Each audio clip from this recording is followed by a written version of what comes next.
Good morning, my beautiful merfolk. Welcome to another Mercedes Talks Anti-MLM. Today, I thought it would be real special if we kind of delve into my MLM horror stories. Um, I kind of figured it would be beneficial to talk about why I'm so interested in talking about MLMs, and specifically on the side of being anti-MLM, and just like my experiences in general. I also want to say thank you to all my new subscribers for joining the Mer Clan. Hi, hello, welcome. So happy you're here, and I hope you enjoy today's video. Editing Mercedes here. I apologize in advance if we get some noise in the background. I have Kieran here with me while we do some editing. First off the top, just want to say this video is and will be chaos. I have ADHD and I have been without my medication for like 2 weeks now. I did not have my medication when recording this video, and at the time I'm editing this video, still do not have my medication. So this will be interesting if I'm talking really fast and I have lots of run-on sentences. That is why. If I jump from one thing to another, that is why. I just want to like throw you a heads up because I'm maybe a little chaotic in this video. I also didn't have a script for this video, so I was strictly going off of memory. You may see editing me pop up here and there just to add clarification to certain things or add more context.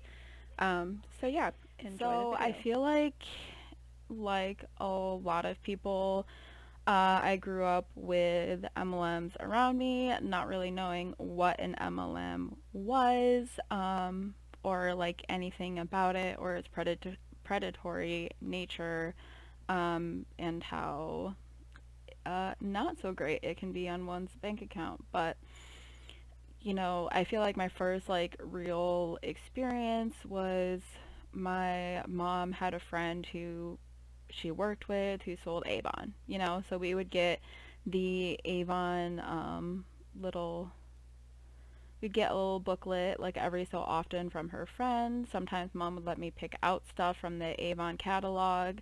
Like I've gotten like some really cute pearl earrings I probably still have. I think like sometimes we pick out makeup or lotions or like things like that. And so like that was kind of my first experience like with MLMs, was just like Avon, and that just seemed like something normal.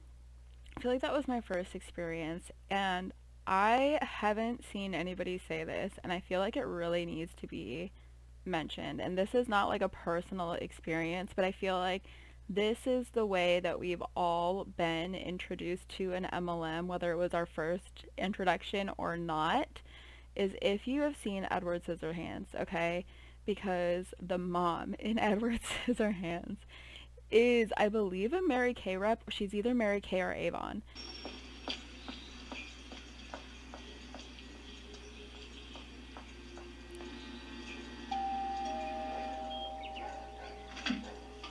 Avon calling. And she is going around selling makeup, and she goes up to that creepy ass house up to Edward and puts makeup on this man who has scissors for hands. But at the very least, let me give you a good astringent, and this will help to prevent infection.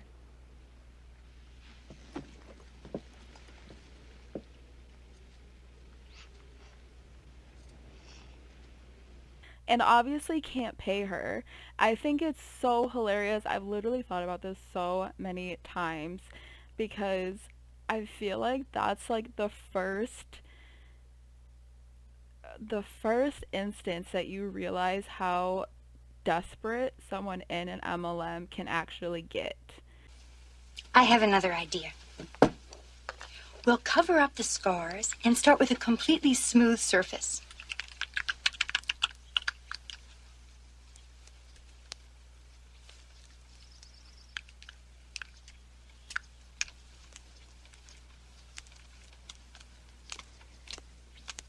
Darn this stuff! and it's comical, like in the moment that's like friggin' hilarious, but I think it's like a real like deep insight into just like how desperate someone within an MLM can get, because they're trying so hard to make the business work, because they've been told by their uplines and by higher people in the company that it can work for them, so it can work for you. Anyways, I just wanted to bring that up because I needed someone to, and if it had to be me, then it was going to be me, but someone needed to bring this up. I'm going to have to find some clips from that to insert into this video, so pray for me. Anyways, that's going to be a chore. Come on, Peg, I never buy anything from you. You know that. I know. Bye. Bye, Helen. So yeah, Avon, first like real instance. So going on, I'm gonna skip like ahead many years now. This is post high school. I was pretty much laid off from my job. I worked at the Bon Ton, which was like a clothing department store that nobody knows of, and which is why they're like all shut down now. That's why we got laid off, is because our location was closing. Some people moved to accept like another location, but like we all knew it was a dying store. So I was I was so ecstatic that it was closing, because that was like my way out. I hated retail, hated retail. So I was just so excited not to have to work there anymore. But I was on unemployment, and to like stay on unemployment, you need to be applying for jobs and like being able to prove that you're applying for jobs. And I actually like applied for jobs like crazy, but the kind of job that I wanted, I didn't necessarily have like the qualifications or the experience in. Like I've always been looking for like a good data entry job. Like just put me at a desk, let me do some data entry, and I'd be like happy as a clam. But like now, like I'm actually taking a course for like data analysis, so we'll see how that goes. But I do like getting like a little technical, a little mathematical, a little bit, not too much, but a little bit, and I like working on the computer. So anyway, so I was applying to jobs like crazy, Craigslist, Career Builder, those kinds of websites. But yeah, so I'm applying to jobs like crazy, and I apply for a job that's like a stay-at-home job, right? And so I get an interview, and I'm all excited because like a stay-at-home job, I'm just fresh out of high school. I'm not in college. I took like my first year off, which BT dubs, never finished college. Like college is not for me. Like I said, I'm taking a course in data analysis, and like a course is good for me. Like, all right, that's a whole nother tangent. We won't get into that. But anyway, so I'm really excited. I'd love to work from home. I would love to have been able to work on the computer. The interviews like going to be on the computer, like a video call. But it's like it ends up being like this like presentation, right, for this company who like they specialize in like natural household products. I'm gonna give y'all like a minute to guess what this could have been, and I will age myself whatever. This was 2011. So cuz like I said, fresh out of high school, I graduated 2011. So this was like 2011. I'll let you guys maybe take a guess. I'm going to take a sip of my tea.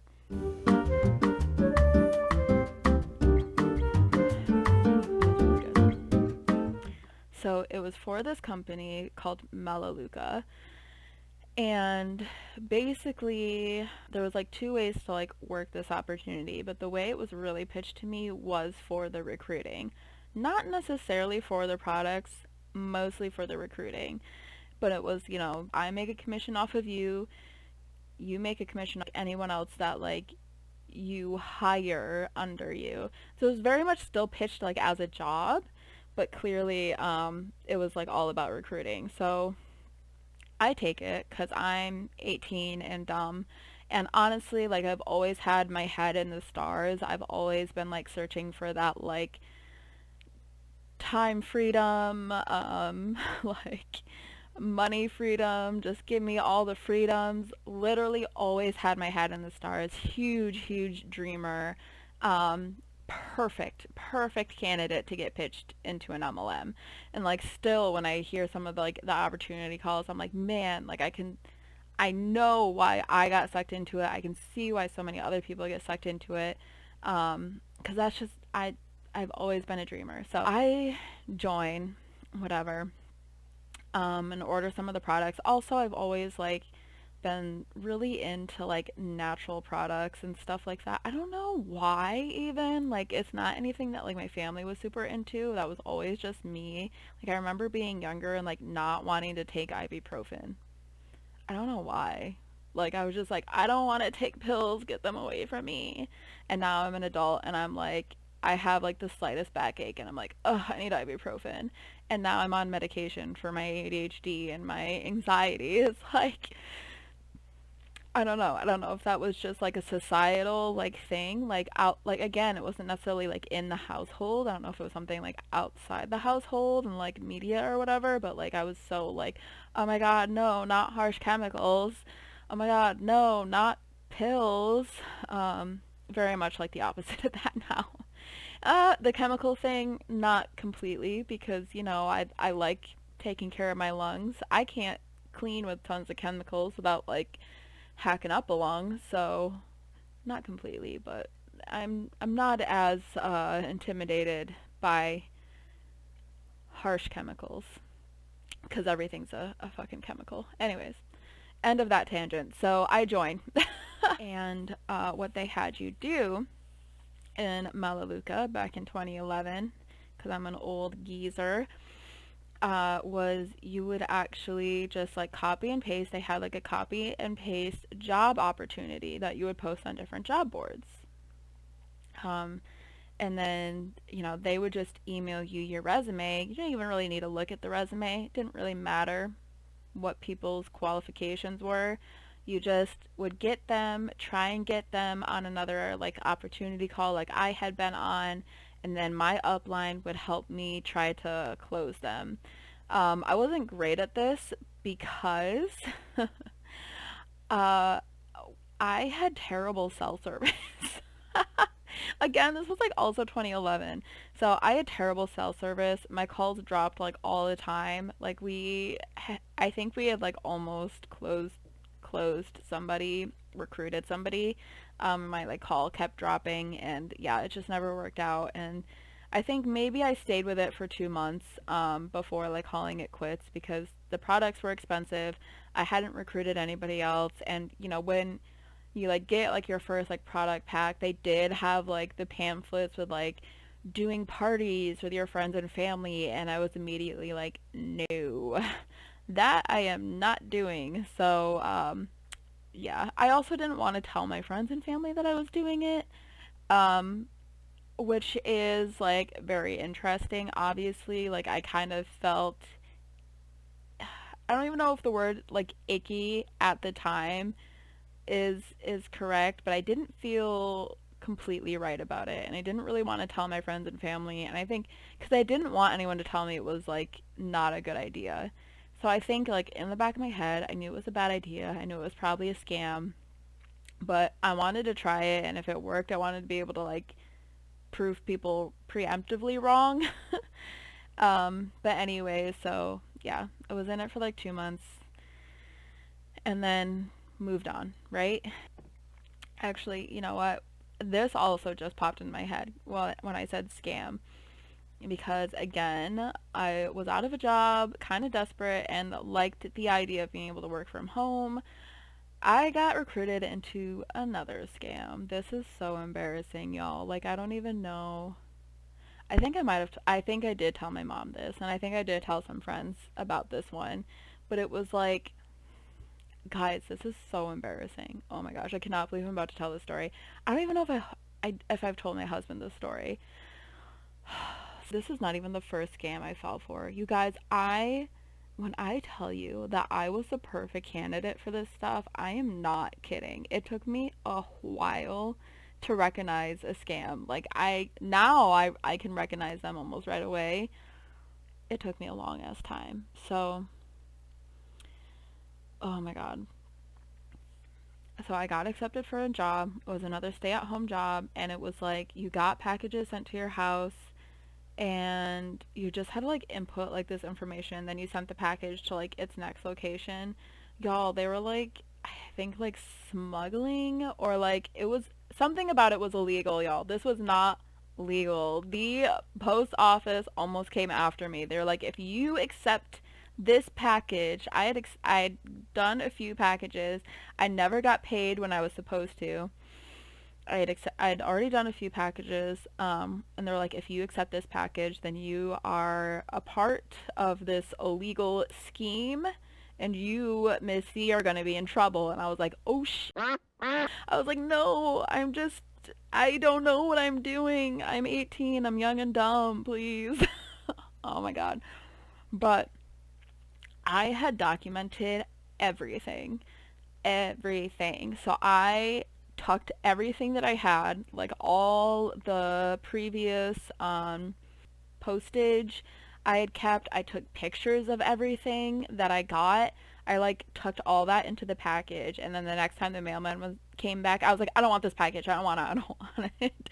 I was like, I don't want that package. So he took it. So that was my second scam. Oh my god, y'all, it didn't stop. It did not stop for me. It took me a while to learn. Let's just say that. It took me a while to learn. So, there was even another. Okay, you know, we're just gonna put it all on the table. This is me spilling my own tea. We're putting it all out on the table. Third scam. Third scam. This is all within like a year, y'all. Because this is when I lived with my ex. I'd actually been engaged prior, like one time prior. I had been with this man for like 3 years. We got together in high school. We were together for like like a year out of high school. We were living together. I lived with him and his dad. Um, we lived in the same trailer park as my parents, thank God. Like that made moving out so much easier. Oh, but anyways, so yo Lord. Okay. Third scam. We wanted a dog. We were looking for puppies, and I found the cutest husky puppies in the world. They were so, so cute. And they were from another country. And I had like messaged them, and we picked out the puppy we wanted, and we paid for it. We paid Western Union, and now I know never to pay for anything ever with Western Union. I have learned. We paid for Western Union. They were going to send them on the airplane. Like we had all the information. Everything was set to go. I am at work. I believe I was at work when they messaged me and were like, we need you to pay like this extra amount for this, for whatever, like to get them like on the plane. It was like a whole thing, and I'm trying to like send them money through Western Union. Western Union was like, listen, this is probably a scam. And I was like, oh, fudge. So, never got my puppies, y'all. That was really sad. But we did end up getting a puppy. We rescued her from a puppy mill. Her name was Ricky, and I love her dearly, and I miss her very much. The ex got her in the breakup, but because there wasn't enough room to have her with, like, in my parents' trailer, and it's just really sad. But anyways, I miss Ricky. So that was scam number 3, and we still have more to go. So get yourself a drink because we're gonna be here for a while. A drink and a snack, okay? Um, so now we're like maybe 2 years later. Yeah, about 2 years later, because after I broke up with him, it wasn't long before I got a job at a factory, like right up the road from where I lived. It was perfect. Like location wise, I mean. Location wise, it was perfect. Um, Mental health, physical health, literally in every other way, probably wasn't the best. But I mean, I got some good experience there, I guess. And I met my husband, so very beautiful things came out of that place, okay? Friendships, my husband, money. Anyways, but I was at a point in my life where I just could not deal anymore. I hated New York, where I grew up, and everybody knew everybody, and I was kind of at this point where I was involved with somebody that I shouldn't have been involved with, and I was like breaking it off with them. I had like this parade of exes. It's like they can smell it in the air when you're like free, you know? They just like smell it. It was like a parade of exes who I wanted nothing to do with. Like, actually didn't want anything to do with. Like, they just came back just so I could be like, oh yeah, ugh, ugh, ugh. Um, and I had made up my mind. I had decided that I was going to move to South Carolina. Like, that was it. I was going to be cutting ties. I'm moving to South Carolina. I didn't have an exact date or anything, but I started looking for jobs in South Carolina. Like, that was it. I just knew I was going to move. And this was before my husband and I were like even dating. Okay, I remember like I told him that I decided I was going to move, and he's like, oh, like we just became friends. Like I don't want you to move away. It was really cute. It was really cute. And then, you know, one thing led to another. We ended up starting to date. And we actually planned a trip down to South Carolina. I managed to get a job interview down there. So while we were down there on our vacation, I was going to go for the job interview. We were going to do like all of our other fun things. We also took a big detour up to Boston to see Alex Johnson in concert. That was what, the third time? I think the third time I had seen her in concert. Love Alex Johnson. Literally anytime that she's like anywhere near me, I gotta go see her in concert. Alex, I can't wait for you to go on tour again. Um, but she's a mom now and she's had some babies, and I like totally respect it. I'm like, I get it. It's hard. Please just stay home, take care of your babies, but also go on tour soon. She's working on some new music, so I'm sure it's coming soonish, hopefully. Anyway, so um, we went on our trip. This was hilarious, actually. Tell you a little fun story. We had requested the time off for the trip, and they didn't want to give us the day that we had her concert, for whatever reason. Like, everyone knew we weren't going to be there. Like, we were not going to work that day. So Kyle made me call into work, because they also knew that we were together. So like if they ever needed us to come in, they'd call one of us and ask if we could both go in. That's like how it worked. And like it was a small company, so it's like everyone really knew everybody and everybody's business. So anyways, so we call into work, and I was like, we're not gonna make it into work today. And the manager was like, why? And I was like, we're in Boston? And he's like, why would you he was he's like, why would you go to Boston if you knew you were supposed to work today? And I was like, it's just where we ended up. Y'all, oh my god. To be 19 again, I swear. How old was I? I wasn't 19 still. Was I 20? 21? How old am I? Anyways, I don't remember how old I was. That's besides the point. So we went to our concert, then we drove straight down to South Carolina to Folly Beach. This was like my goal, to go to Folly, because I had written a book, What It Took. It's available on Amazon. Shameless plug for my book. It's a young adult fantasy. It's about mermaids, vampires, werewolves. Oh my. Check it out. Um, I will say trigger warning for RA, available on Amazon. Sequel coming someday. I have a copy of the sequel on my shelf, like over there.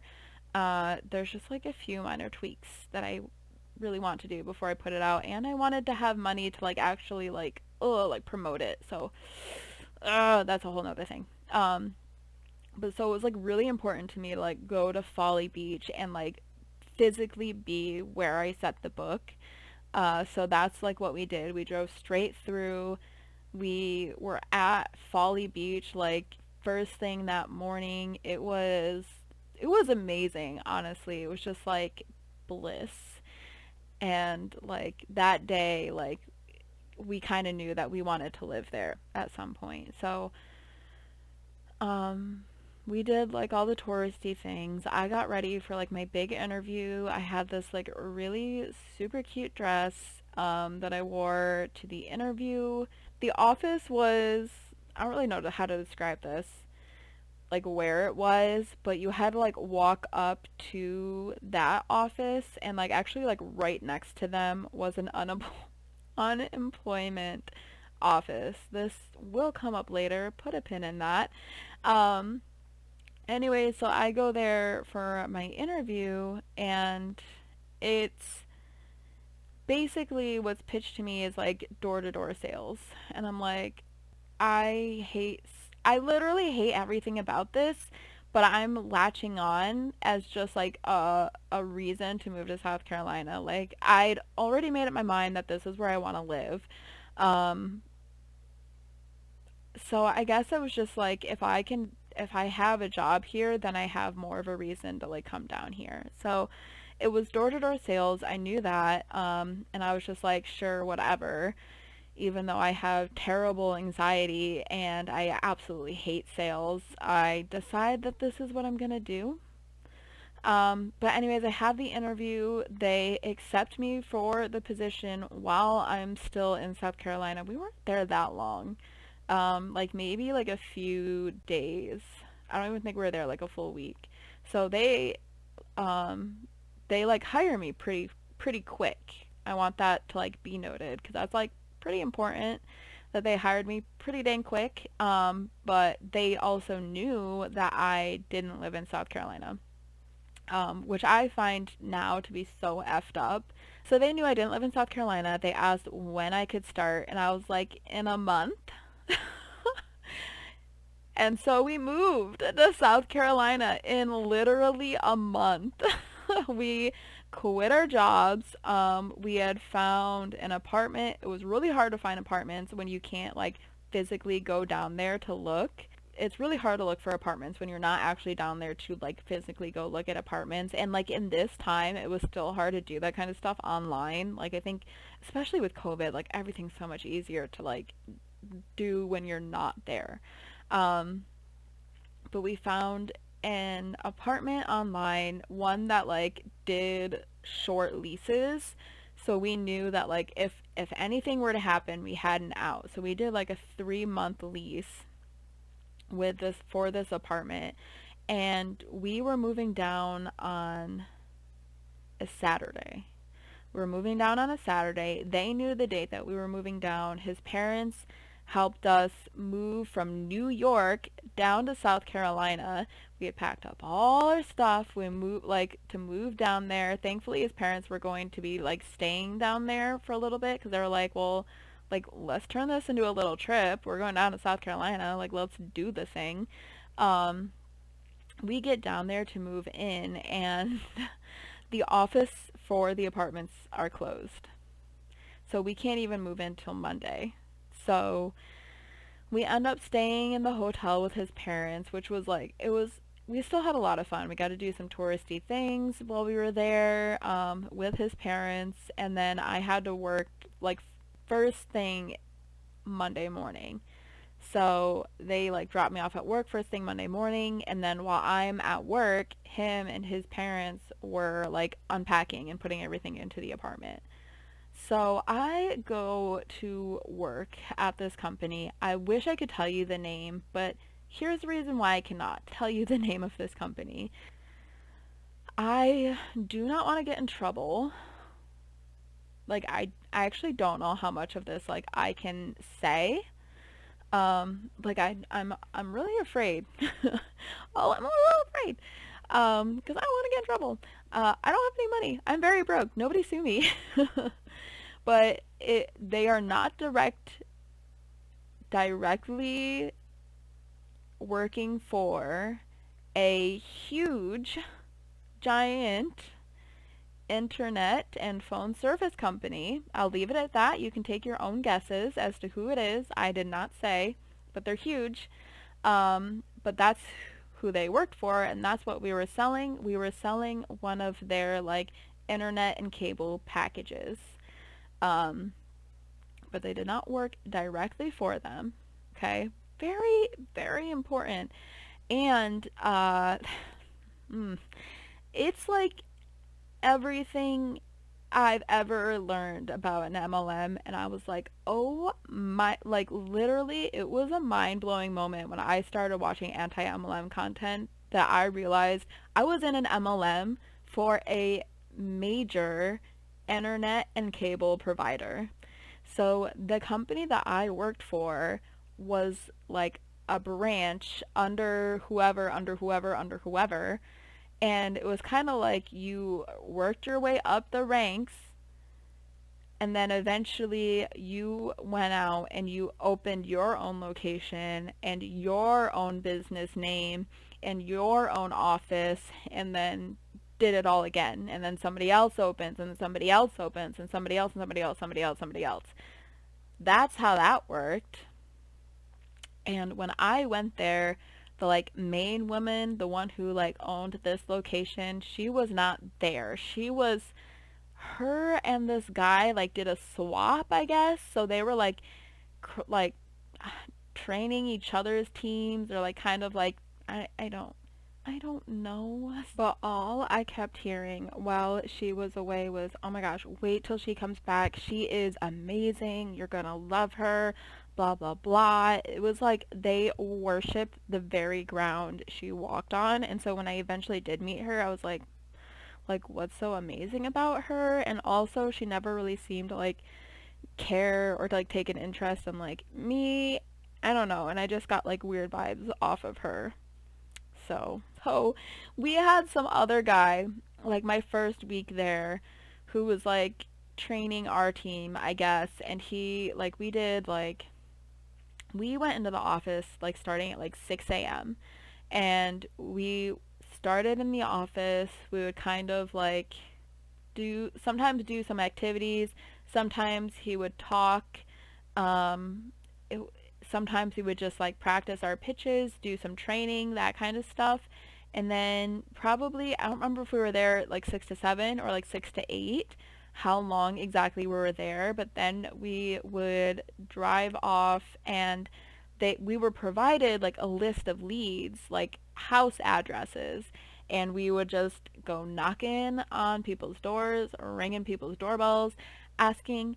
They're really enjoying their internet and cable service, and we're nodding our head. It was a whole freaking thing. I don't remember a whole lot from this experience. I probably blocked a lot of it out of my freaking mind, but I remember like him talking to us one day, like we were all sitting down, and he was just telling us like how amazing it is to be working like here doing whatever the frick we were doing, and like how, his mom worked so hard to provide for them, and now he was making so much money that he was able to take his mom to like Italy, I think it was, and like how amazing that was for him to like finally be able to do that. It was the typical thing that we like see in MLMs a lot, the like rags to riches story. That's what I was being fed. And what I thought was like a legitimate sales role, I don't think it was legit. Now I'm like, wait a second, red flag, red flag, red flag. Yeah. I also want to point out that we were never like paid for this time in the office. We weren't paid for our time walking, literally walking house to house, knocking on doors. You were only strictly paid on commission. And so I went with my like upline, basically. He was the guy that I was like under. I didn't interview with him, but he's the one that I was put under.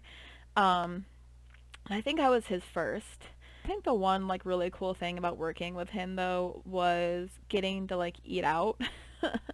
Because like every day we would just kind of like eat out for lunch. So I got to try like a lot of like the local chains that we don't have in New York. Like I got to eat at like Zaxby's and like where else did we go? Moe's. Honest, like we have Moe's where I live now in Virginia. We don't have Moe's in New York. So like I'd never had Moe's.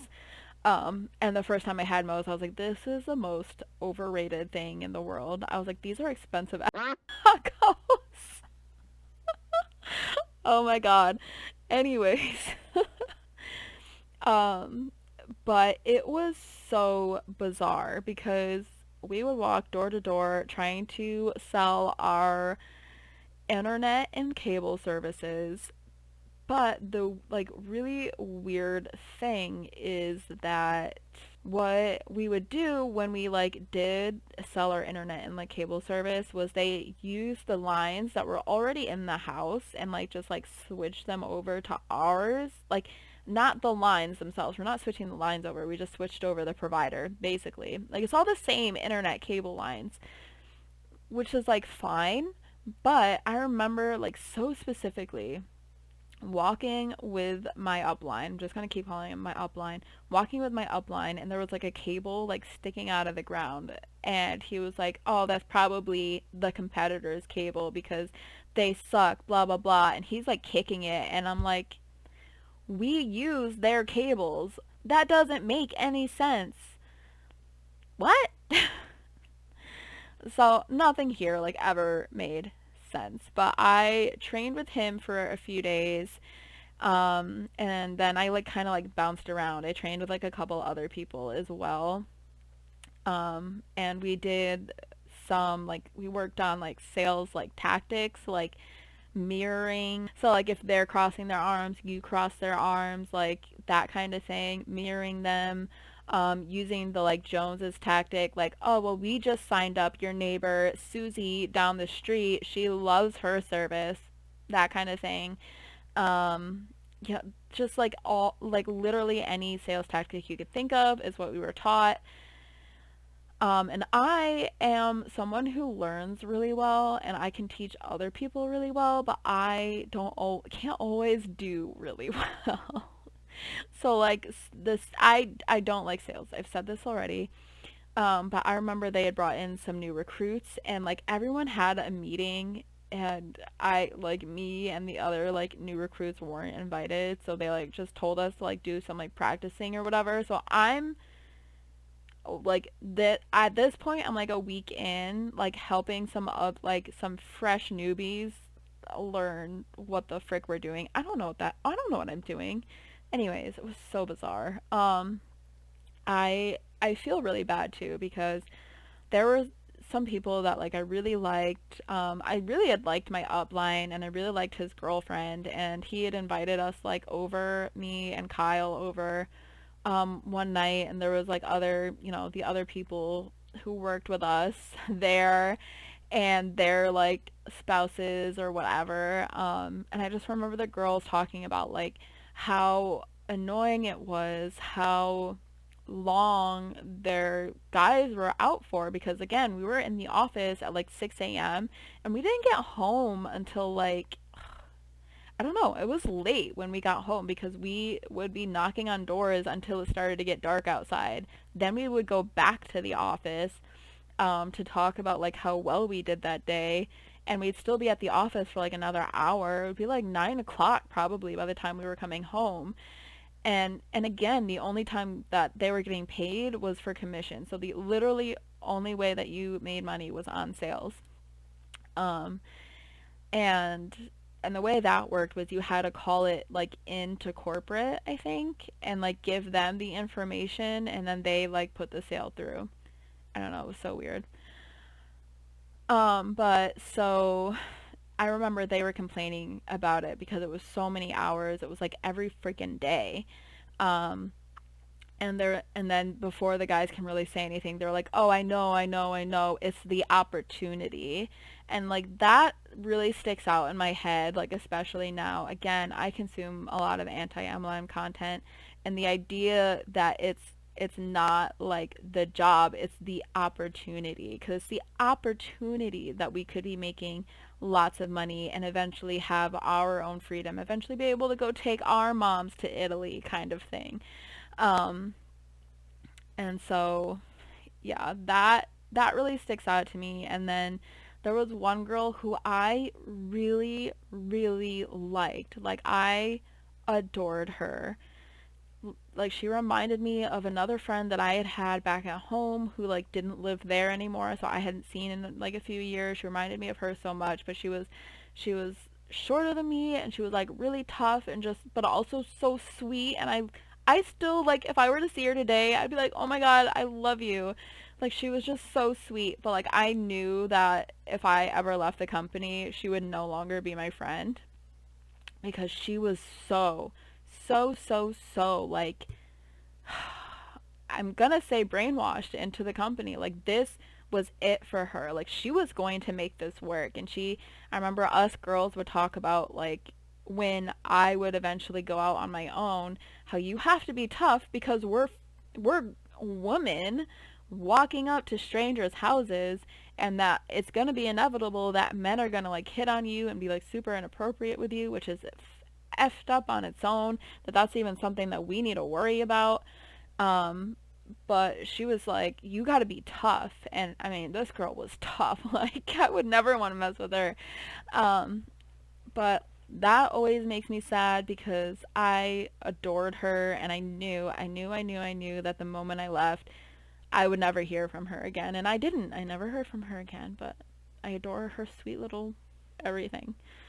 Um, and there's another girl that I like remember. She had gotten, I don't know if she had earned, it was like, once you reached a certain, like, I don't know if rank would be like the right term because I don't remember what like constituted ranks or anything. I was only in this for 2 weeks, y'all, not even like 2 full weeks maybe. Um, and she had I'm gonna say their upline would give them like black leather planners. So they got like black leather planners if they reached like a certain rank, is what I'm gonna say. And I think she had earned hers. So that was like really supposed to be like really exciting for them. And I remember like sometime after I had left, I saw her working at like Best Buy, and I was like, well, I guess that didn't really work out, did it?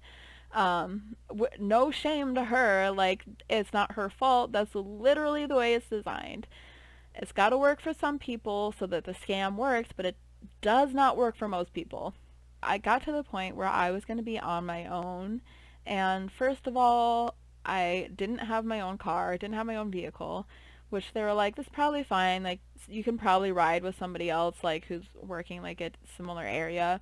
Second of all, I have freaking anxiety. Like, I was like, I am semi okay doing this with somebody else, but the idea of me literally going out on my own scared the poop out of me. And I remember the day I was supposed to like start doing it on my own, I like locked myself in the bathroom and I just like sat there and like, I guess I'm not monetized. I can probably say I'm gonna say trigger warning for like bulimia.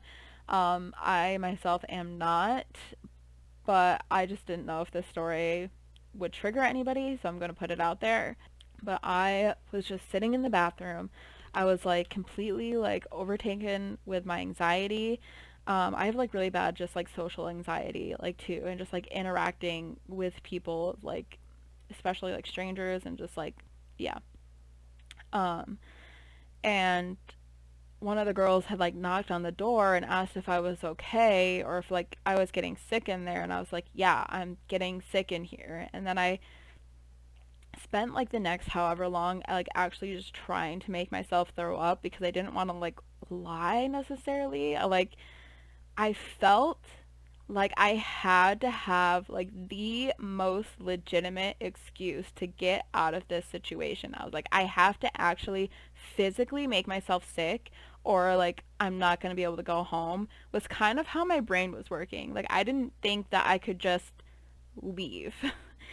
Like, logically I could have just like left, but like I didn't think I could just leave. I was like, I have to make myself sick. That's the only way like I can get out of this. And so I just pretended to be sick. I couldn't actually make myself throw up, so I just pretended that I had. Um, and my upline had to talk to like the main upline woman, and then eventually let me go home. So weird. Um, and that was my last day. The next time that I went back, I told him that I couldn't do it anymore, and he was just like, "Yeah, like I kind of saw this coming." And then um my husband Kyle was like waiting in the car outside, like down the steps, and he told Kyle to like come up so that we could like say hi, bye, because that was the last time that I ever talked to him. But like he was actually really cool. We probably could have been like good friends, like if not for this weird uh scam company MLM thing that we were in.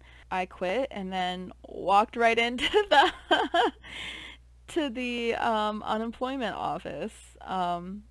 So yeah, like everybody who I had worked with for a week saw that I went into the unemployment office, so they all knew what was up, which wasn't awkward at all.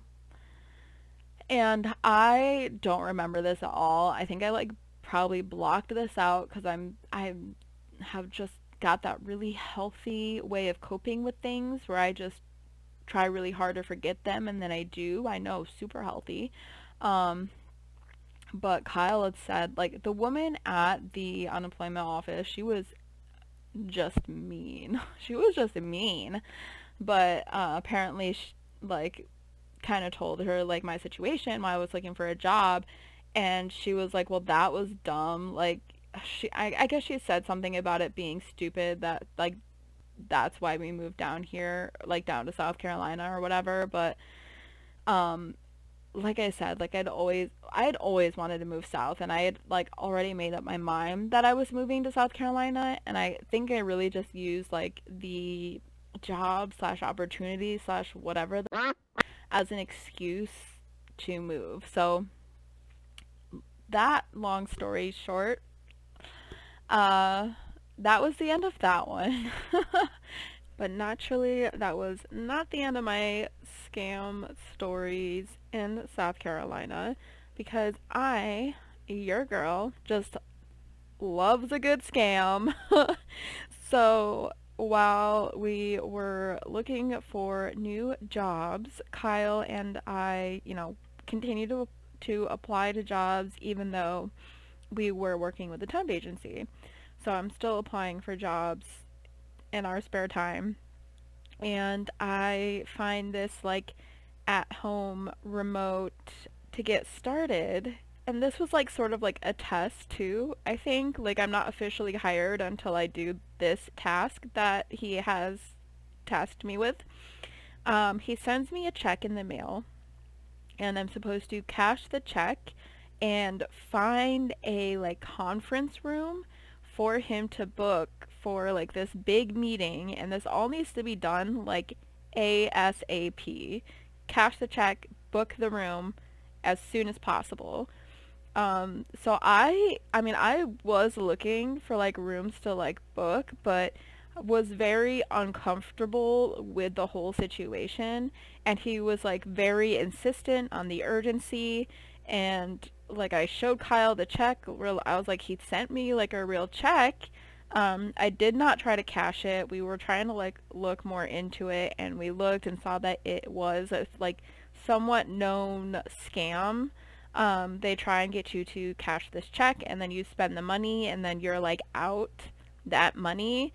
um, these scams are so weird. So I never ended up cashing the check, um, and I never ended up booking a room, which was like impossible to do, like at such short notice anyway. Like how the heck was I supposed to do that in like Charleston, South Carolina? Like, Get real. but that was my.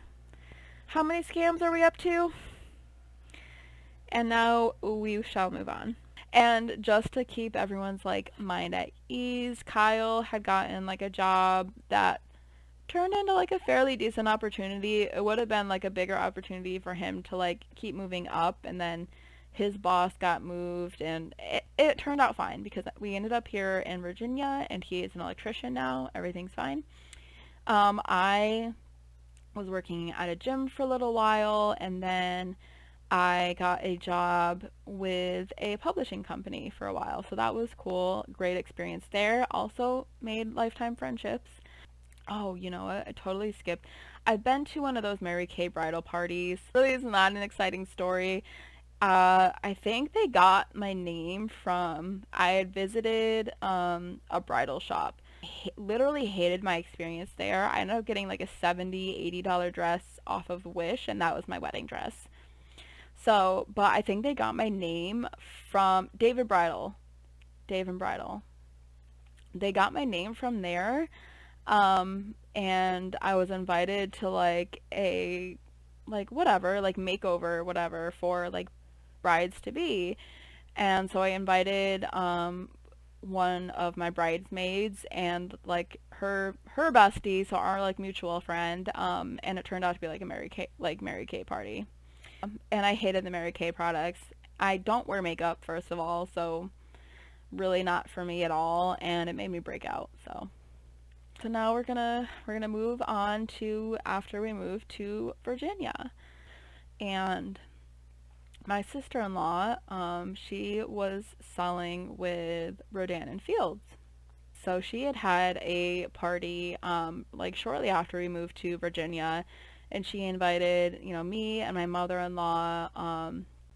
Her mother-in-law was there, and like I think like a couple of friends were there. So she, it was nice. Like we had like drinks and stuff, and she kind of went over like the products and the pitch for everything. And we tried like a few things. We got to take like the quiz to see like what products would be best for our skin.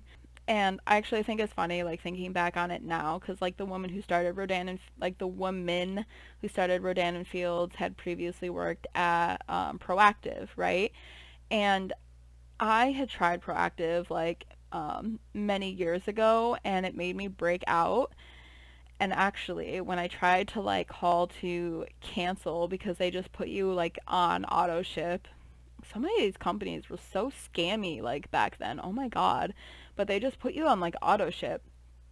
And I tried to cancel, and like I don't know if I needed to like return. I think I might have even tried to call before just to get my money back or whatever. I was like, yeah, these products are making me break out. And he's like, are you sure? Because like during like the first like however many days, like 30 days or something, it's just like it makes you break out more, but then like it clears up.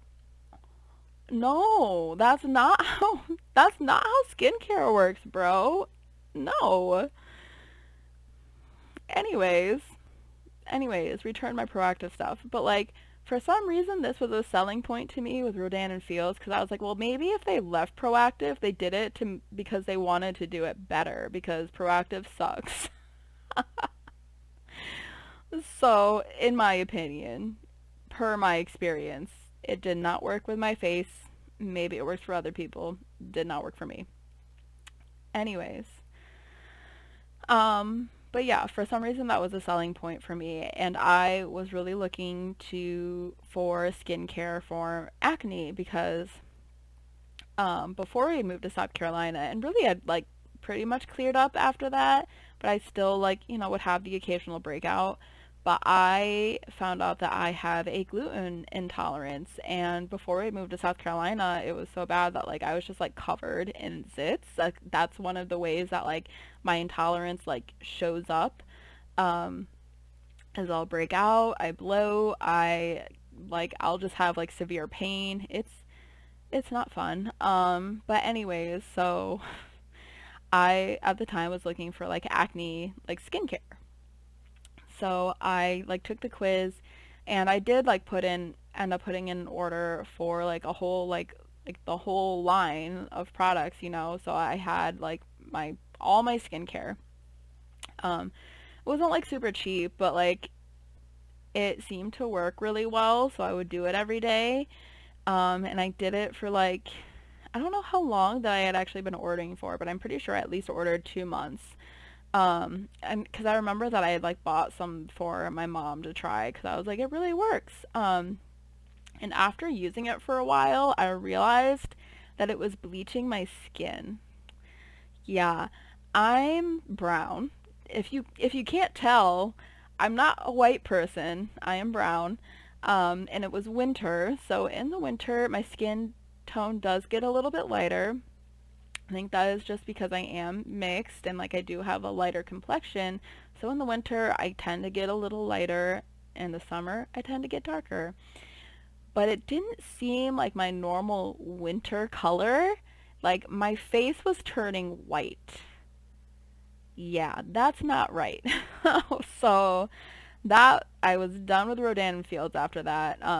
Completely cut that off and ended up with I still like kind of bounced around with skincare for a while, but like honestly my skincare routine is so much cheaper now and I like it and I feel like it looks pretty good.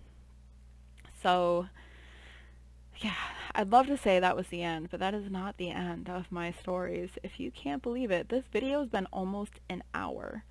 Wow.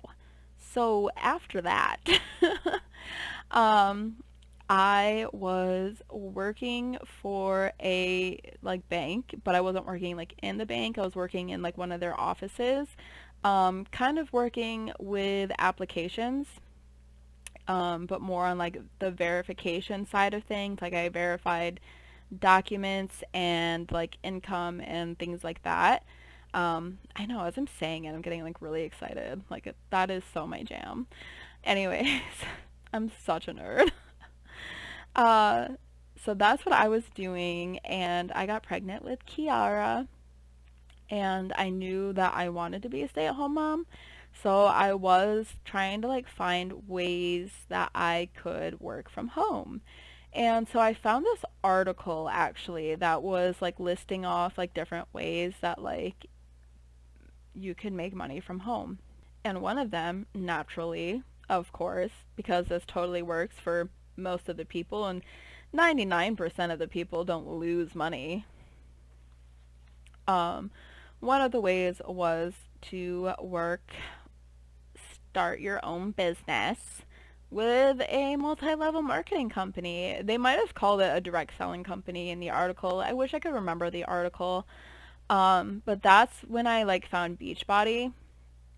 I think it like listed like it might have listed like a few different like options, but I knew I wasn't gonna do Rodan and Fields because it bleached my skin. Um, and so I was looking at Beachbody because I actually at this time I was certified for Pop Pilates. I technically still am as this video is being recorded. Still am certified for Pop Pilates. I've been very into fitness for like the past year or two. Very into fitness. This is like I was the most fit like I'd ever had been. I still wanted to work out during my pregnancy. That was my goal, was to still continue being active during pregnancy. So this just seemed like it would like kind of fit. And also I think I'd found the article and I hadn't made my decision just yet. But it was, so the idea was planted, right? And then I'd been looking for fitness like routines and things that I could do while pregnant. I came across one program that was fairly cheap, bought that, but I didn't like that there wasn't a whole lot of like variety and like all the moves seemed really easy for me where I was at my physical level at that time. Um, and one of the like things that kept popping up when I was searching for prenatal exercise was Beachbody. So I kind of like got worn down because like I couldn't even see what kind of workouts there were without being like a member. So I kind of was just like at the place where I'm pretty sure that I'm just going to join as like a coach. And I had found an interview with a coach who was talking about the business, and I was like, well, she seems like really great, and like I looked at her website and everything, and I talked to Kyle about it, and so I decided that I was going to give Beachbody a try. And so I had signed up, and I signed up under her, but I did it like on their website, and I like put her name down as like the coach that I wanted to sign up under. And I got like her automatic emails like welcoming me to the team. I'm pretty sure I was like I either was invited to, or like I just clicked to join like all the Facebook groups. I'm probably in like one or two. I know I'm in a group for another MLM that we're about to get to. I was like plugged into the Facebook groups. I'm going through the training. Like she had like everything like listed on her website, and it's like our like main upline, you know, like started when Beachbody started using the MLM structure. Basically going over how what you want to do is recruit. It was like the moment you get into the training, they put it out there. What you need to do is recruit. Um, y'all, I wish I still had access to those trainings because that would have been gold to go over. Like she literally talks about how you structure like your legs. You got your two legs and like blah blah blah blah blah. I wrote down my 100 names of people. I wrote like little notes next to them, like why I think they'd be great for the business or like why I wanted to reach out to them. And like my niche was like pregnant and postpartum women because that's where I was. That is so predatory. Those are such vulnerable times to like exist as a person. Ugh. I'm just really glad I didn't really do anything. So I'm plugged into all the trainings. I never ever hear from my upline, and I'm kind of like feeling dejected. Like I'm just kind of going in blind with like no real direction. So I start like my own like group and like event. I do like like 21-day challenge. And this is like all like based on the training that she has on her website, not any like actual correspondence with my upline. And like of course after I had joined and I haven't heard from her in a while, I look on her socials and see that she hasn't even like talked about Beachbody in a while, and I was like, ugh, why didn't I start here? But I'm kind of glad it worked out this way because I feel like if I had joined somebody who was more active, I might have like fallen into the trap deeper. But because I did it like on my own, it was easier to leave and also to like see the red flags. So anyways, so based on like her suggestions, I started like this Facebook like event. It was like a 21-day challenge. Um, and we used the recipes from like the 21-day fix. And I was like, I felt kind of weird about it because like when you join Beachbody, it like specifically says that you cannot share the recipes. However, her direct like advice was to use the recipes from the like actual like Beachbody like challenges and stuff. So like use the 21-day fix recipes, host your like free challenge, and then get people to join. I was like, what? I'm like, I guess. I'm like, I did it. I was like, sure, if that's what she's telling me, but this doesn't make sense. But that's what I did, and like I had like a couple of people interested. My sister-in-law, she was already buying for Shakeology, and she liked Shakeology, but she was purchasing under somebody else, and she's like, is there any way I could like switch over to you? Like she hasn't been as active, and I'd rather like support you. And I was like, let me look into it.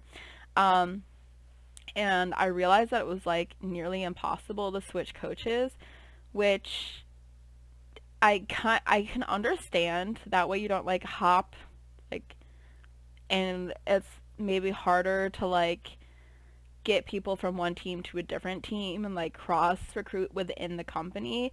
However, it sucked for her because that person wasn't like as active, and she wanted to support somebody else and she can't. It sucked for me because my upline wasn't active at all, and there was nothing I could do about it. I was like, you had to like wait a certain like amount of time, and like email corporate or something. It was like a whole thing. They probably, I don't know if they've changed it now or not, but it was impossible. And then I had a cousin who she had tried Shakeology in the past, and she wouldn't have minded ordering more. And I told her how much it was because Shakeology is like $100 freaking dollars. And she's like, yeah, I can't do that. And I'm like, well, you could also like join as a coach, and then you get the discount, but then you have to pay $20 for the website and blah blah blah. And she was like, well, why would I do that if I'm not going to use the website? And I'm like, yeah, I don't really know, this doesn't really make sense. So just like logically I was like, yeah, I agree with you, this doesn't really make any sense. um but I kind of also get it now from like within the MLM, because you want them to join as a coach in hopes, you're like, join for the discount, join for the discount, it's fine, don't worry about anything else, you're gonna get the discount, you're gonna get the coach discount. And then you're like, well, now that you're a coach, why don't you just start selling, you're so good at this, you should sell. So yeah, I get it now. But yeah, at the time I was like, yeah, you know what, that is kind of dumb, that doesn't make any sense, does it? um so that was pretty much my my end with Beachbody, also because I was so disappointed. My big draw for joining Beachbody was for the prenatal workouts. There were literally 3 workouts, one for each trimester. I was PO'd. I like variety. I get bored. Like, that's where I am right now. And when I get bored, I just stall. I won't do anything. So I need like variety. I was not a happy camper. I liked some of the yoga like stuff. Me and Kyle did that together, but it was like at the end it was just like wasn't worth it. So I ended up canceling because I couldn't drink the Shakeology while I'm pregnant. I read so many problematic articles from the coaches talking about how they drank Shakeology while pregnant and they just had that as their prenatal vitamin instead of like a prenatal vitamin. But and like how they justified like the amount of vitamin A in Shakeology to being okay because of like the sources, I think, for the vitamin A.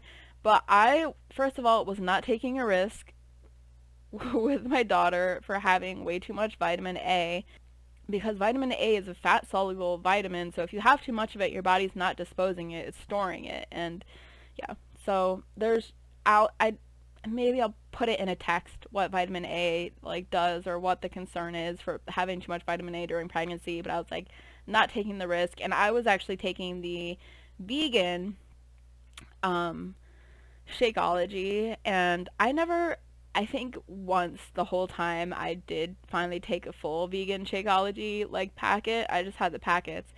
And I was like, oh, this isn't even that great, because I was just doing like a tablespoon or whatever, because it doesn't tell you how much vitamin A is in, well, it does, but I couldn't, it took me forever to find it.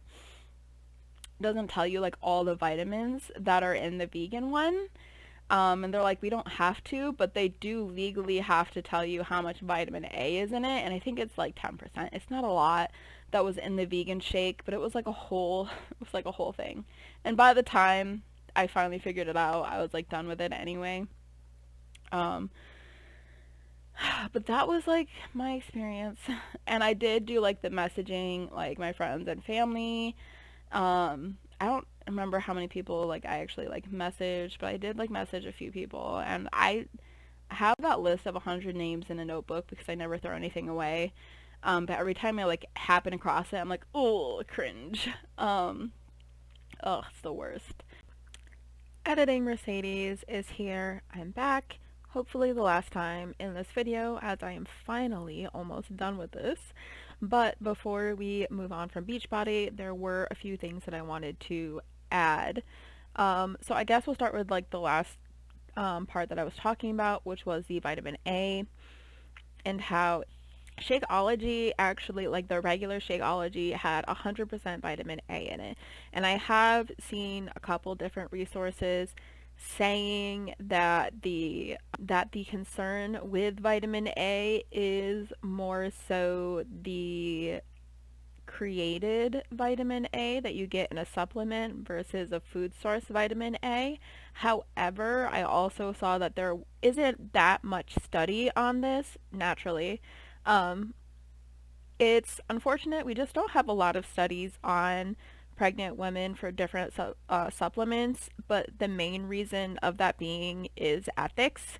And I am in no way a professional. I am just talking my opinions and things that I have read from professional resources, but I am in no way a professional. I would very, very much advise you to go seek any of your like questions, get answers from real professionals, see your doctor, whatever. Um, but my doctor did not want to take that risk, and really neither did I, because having too much vitamin A can lead to birth defects. In like worst case scenario, it can lead to uh, loss. So that's why the vitamin A thing is such a big deal, and that's why I find it extremely problematic that all these Beachbody coaches are saying that, I can't tell you to take it, but my doctor said it's okay. It's basically, you're basically telling other people to take it too while they're pregnant, and you don't really know what the effects are. Just because you were okay during that pregnancy doesn't mean somebody else is going to be okay. So that's where I find real big issue with that. And I wanted to kind of go further into the exercises. I said that I had signed up for these prenatal exercises, of which there were only 3. Um, and so I wasn't going to keep doing the same exercise over and over again. So I looked on like different Beachbody coaches like websites to see what exercises that they suggested to do during pregnant, which ones they did. Now, most of these exercises had a section in the video just for ab work, and most of that was laying down ab work, which you cannot do past your first trimester, and really sometimes even starting the first trimester. It's anytime it starts like feeling uncomfortable, you can't do that anymore. And doing ab exercises is actually really beneficial for you to do during your pregnancy. However, you do need to be careful about which exercises you're doing. And so the ones that they were doing in these programs were not safe for pregnancy. And it would just feel really frustrating to not be able to participate during these videos. And I just was getting like so overwhelmingly frustrated with it. And I was also getting extremely frustrated because it was hard for me to tell what was safe and what wasn't safe during my pregnancy, because if I go off of what Beachbody's telling me is safe, it's going against what other sources are telling me is unsafe. When I decided to quit Beachbody, I decided to become a prenatal postnatal fitness instructor. So I went and got my certification through Moms Into Fitness. I didn't get my actual like, I guess, general fitness instructor certification until this like past year, but I've been certified for prenatal postnatal fitness since 2018, March of 2018. So that like Beachbody, even though that failed for me, really inspired me to just go get certified, because I wanted to go get educated and I wanted to know what was truly safe and unsafe and help like other moms, which was what I thought I was going to do in Beachbody, and like kind of like the reason that I signed up. But we are going to be moving into the next MLM that I joined, Isogenics, and part of the reason that I decided to go for Isogenics was because I don't remember if I had already had it planned at the exact time that I had joined, but I was planning on releasing, like producing. It was this whole thing, and honestly, it's like the thing that like I'm still hoping to put out into the world one day, just to say that it's finally done and I finally did it and it's out there. But I had this 3-phase program for postpartum women. And part of the reason that it's not out now is because I've been trying to think about really how to go about it, because my view of fitness postpartum has changed a lot since I've had my daughter. So it's been kind of hard to like figure out where I'm going to take it, but I knew that I wanted to partner with a supplement company that I could like sell and suggest to my audience, like if they wanted bars or protein shakes or whatever, I could be like, this is a great company, go through here, and I could make some commission. And that's kind of part of what led me into isogenics. After I had Kiara, I was looking for like a vegan like meal replacement bar, which now I have both of the things that I love. BTW, I have a vegan meal replacement shake and I have a snack bar that I absolutely love, and I get them both from Huel. They're in the bottom of like every one of my videos. I'm obsessed with Huel. But I was looking for a vegan meal replacement bar, which was like impossible to find, and they're still really hard to find, which I'm so happy I found Huel. But I happened across isogenics, and I literally just really wanted those bars. But I was like, I didn't really do like that well at Beachbody, but like maybe I could do isogenics, and like I researched some people like within isogenics, and I found someone who I wanted to join under. I think I did contact her, and she wanted to like talk to me like before I joined and like make sure that like, I don't know, I think she wanted to like really make sure that I was going to be someone worth investing her time in. And I was like, yeah, like I totally want to do this. I'm just going to need some like time because I'm a mom and blah blah blah. And she was like, okay. And like she followed up with me like maybe once or twice, and I think after she realized I really wasn't doing anything, she kind of just like stopped. So yeah, that's another if you're not doing anything for your uplines, then they're gonna stop caring about you kind of moment. Because I just stopped hearing back from her after like one or two follow-ups, and she realized I wasn't gonna make her any money. But I ordered and like tried a few things on isogenics. I like made like a couple posts. I'm sure I did like lots of stories, but I made like a couple like in feed posts like with my product, just talking about the stupid stuff you do. But I did really like the bars. They're just so freaking expensive. And eventually I just kind of fell off of that. I never tried to recruit anybody with isogenics. I really just wanted products that I liked that I could maybe sell, like an affiliate. Like I really just wanted like a brand I could be an affiliate for, basically.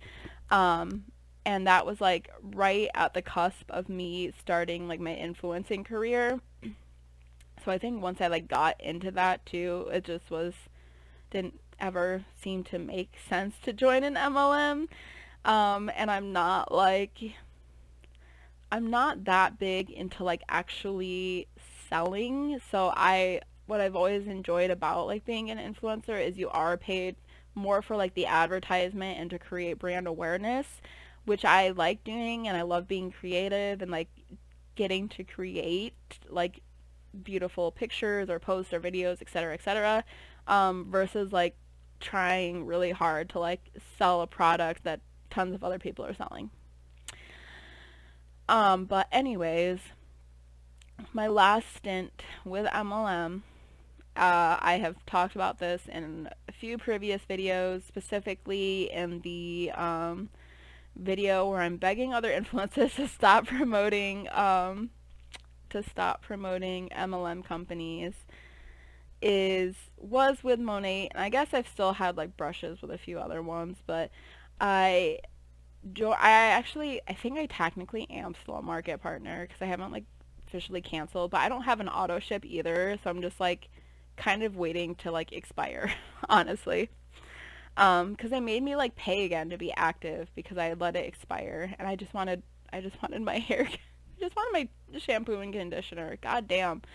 Anyways, I had a friend who I had tried Monat in the past, and I liked it. And I think at the time though that they were kind of different, because the way that I got pitched it like back then was that it was personalized hair care. But by the time that my friend had joined Monat, it was not personalized hair care necessarily. But there were like different products for different like hair types, I guess. But so she tried it and was, sharing her journey on Instagram. I was like, girl, your hair is looking fabulous. Like, let me in on this. I joined as a market partner just for the discount because I'm a dweeb. And I feel like paying all the extra fees apparently. But I joined as a market partner for the discount. I did really enjoy the products I was actually using them for like a year. But like after a year, I did start experiencing hair loss, which was crazy because I'd been using the products for, like I said, for like a year and was really enjoying them and was really seeing results. And then, yeah, after a year, I was experiencing hair loss. So, don't know what to tell you there. But, yeah. So, and that was also around the time that I was finding anti-MLM content and really learning the predatory nature of MLM companies and how they, in my opinion, are unethical and really just pyramid schemes, in my opinion. So, those are my stories. Yeah, I think the biggest mind F for me is the major cable internet company scheme. That one still blows my mind. I will say that I do not use that provider. That much I will say is that like after that, yeah, not I'm not with that provider anymore. So that was the biggest mind up for me, and then the second one being my skin getting bleached was also not a great experience. So those are my stories. You are welcome to leave any comments below, but if you would like to share your stories with me, you can always do so by sending me an email at mermaidfitnessbump@gmail.com. And just make sure that in the heading you label it MLM Horror Story. I would like to expand the stories as well. I told you some of my scam stories. Send me your MLM stories, your scam stories. You can even send me like experiences as an influencer or with influencers. I love that. Someday I want to do gym horror stories as well and get into some of mine working in a gym because I've got some of those. Send me your horror stories, period. Let's do that. I think that would be so much fun. But also like help spread like awareness for other people so that they know like what to look out for. Lastly, before I leave, I wanted to say, because this was a point that I was driving home in my previous video, which is the one where we debunk the video by Ray Higdon. I will put up here for us. I did want to reiterate that most of the time when people join an MLM, they're actually being recruited into the MLM.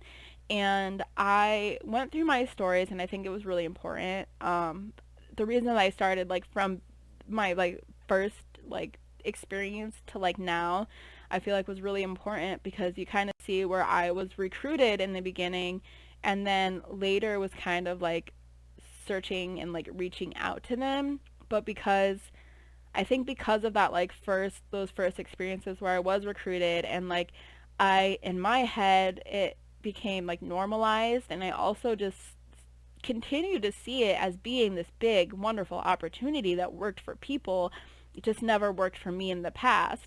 So like we see certain people like hopping from MLM to MLM thinking that, well, this one didn't work for me, but maybe this one will. That was kind of me. I was like, this one didn't work for me then, but like maybe this one will work for me now because this is like more my niche. This is more something that I could do. That's kind of what I'm thinking like with the fitness one.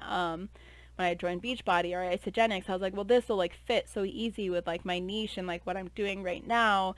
But the reality is, again, that 99% of people who join an MLM will lose money. But they sell us on the rags to riches stories, and the successful like 1% really sells on the dream, and that is a really big form of recruitment, which is just promising that their MLM, their scam, their whatever they're trying to like sell to you will fix your problems. They're going to fix your money problems. They're going to solve your goal of being a stay-at-home mom. If you join with me, you'll be able to like fulfill that, you know, those kinds of things. So yes, towards the end, it seemed more that I was seeking it out instead of being recruited, but I feel like that's just because I had been exposed to it in the past.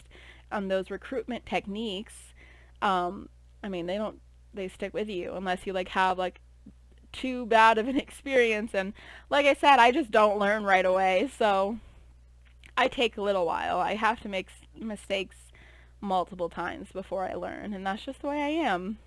I'm working on it. That's why I'm out here talking about this, to really to help other people, to help spread awareness, but like also like people like me who are dreamers, who are, and I don't want to say gullible, but just we're just a little more starry-eyed, and I think that's beautiful, wonderful thing to be. We just also need to be cautious, and that's how it is. So thank you again for taking time to watch this video. Please, if you would not mind taking a moment, just a moment, to hit the like button, give me a thumbs up, hit subscribe if you're not already, and I will see y'all in the next video. Say goodbye to Piplup, to Pichu, to Nastri, my best friend since I was 3 years old, and Minchino, and we will see y'all in the next video. Bye.